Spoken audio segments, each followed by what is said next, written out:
Up, y'all? It's the Thecaribbeanhashira UFC 273.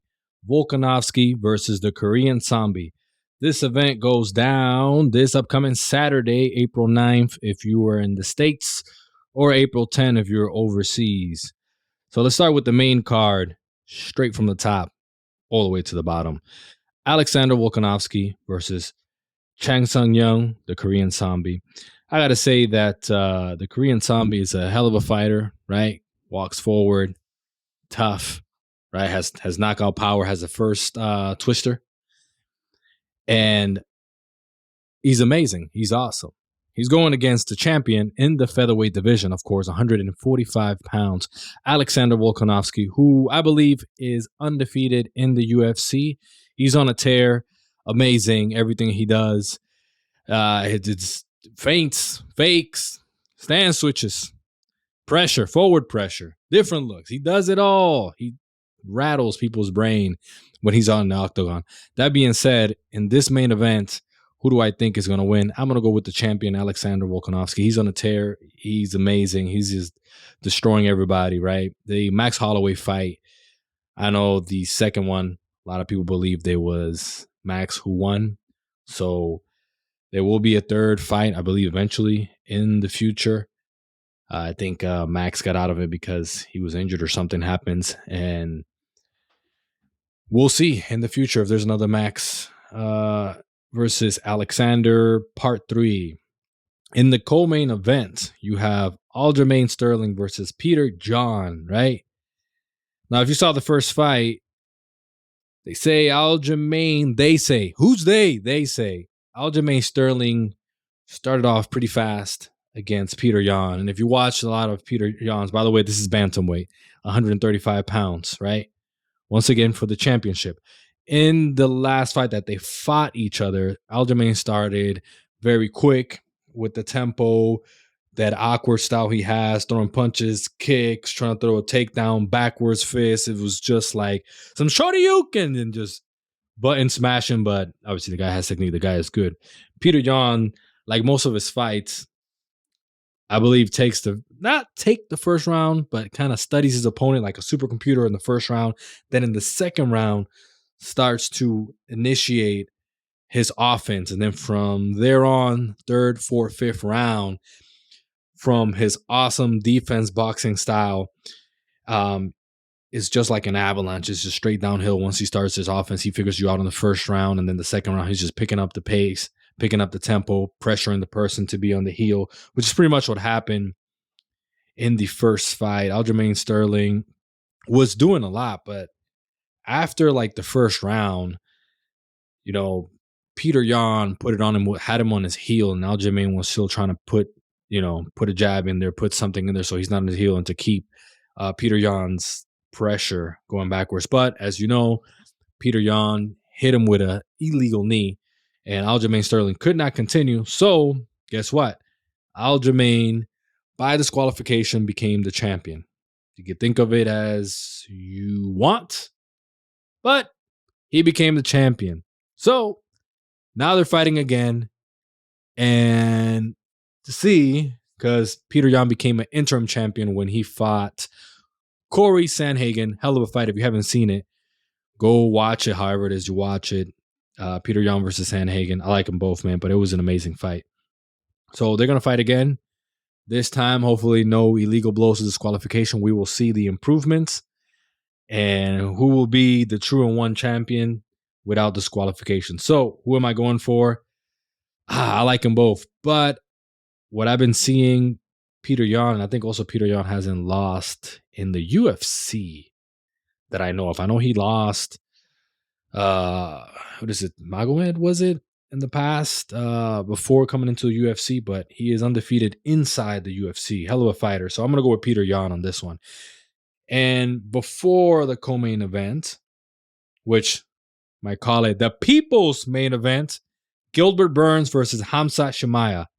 So Gilbert Burns, man, have you seen him? He fought Kamaru Usman last time. This is in the welterweight division, 170 pounds.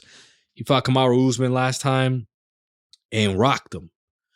But I think besides Kamaru Usman made adjustments, I think he went too fast, too hard for the kill, and things didn't go his way. They used to be, and I think still are, training partners, so that was a tough one for both of them.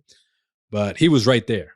He was right there. Amazing that Colby Covington has not fought Gilbert Burns. Interesting how that works.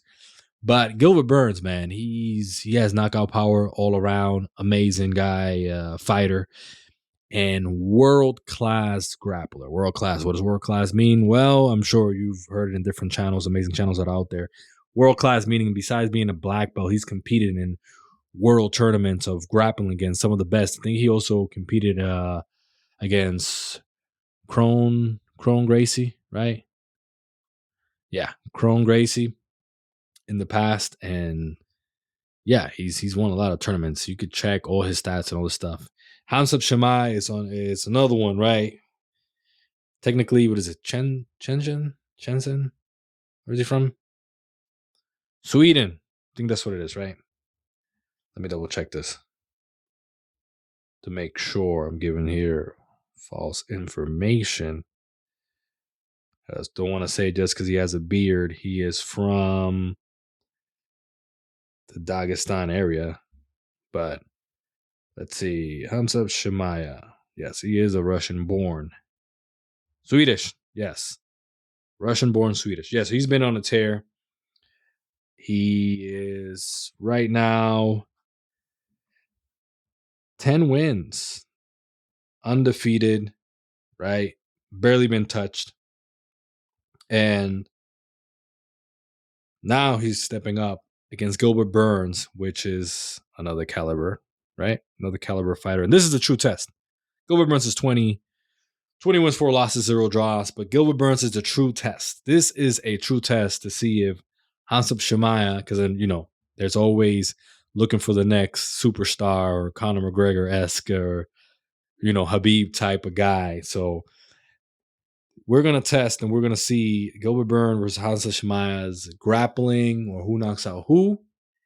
And this is a test to see if Hamzat Shemaya actually is as good as they say he is, or the tear that he's been, if he's going to be champion or not. So we shall see. Who am I going for this? Man, maybe biased, but I don't know. I have a feeling maybe, could be wrong, Gilbert Burns pulls it off. So yeah, let's go with Gilbert Burns. Before that fight, Mackenzie Dern, Tecia Torres. Man, Mackenzie Dern, another female strawweight bout. So Mackenzie Dern is world-class grappler. I think, who did she fight last time? Is it, no, not Rebus. Not the chick. She's amazing at Muay Thai. Anyways, I don't want to do this forever. So for the sake of time, so her stand-up, not compared to mere mortals or amateurs or whatever, wasn't as great as the other girl she faced before, but her grappling is amazing. I like her. I like her grappling. Tecia Torres, she's well around, right? She's quick. What does she got?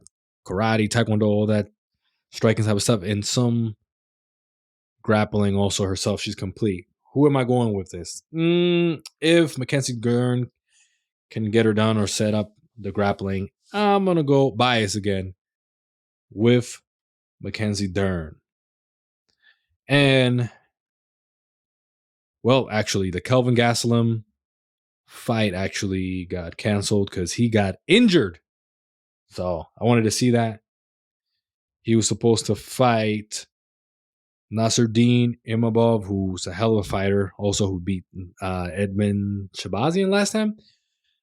And I think ESPN reported that because of visa issues or coming over here in the States, he couldn't, so it got canceled. Then there was another fight versus Dricus Duplessis, and Kelvin Gastelum got injured, so that got canceled too. So Kelvin Gastelum is not fighting, but fights and people that you should keep your eyes on, because there's also the preliminary card. Ian Gary, welterweight division. Keep your eye on that fight against Darian Weeks. Jairzinho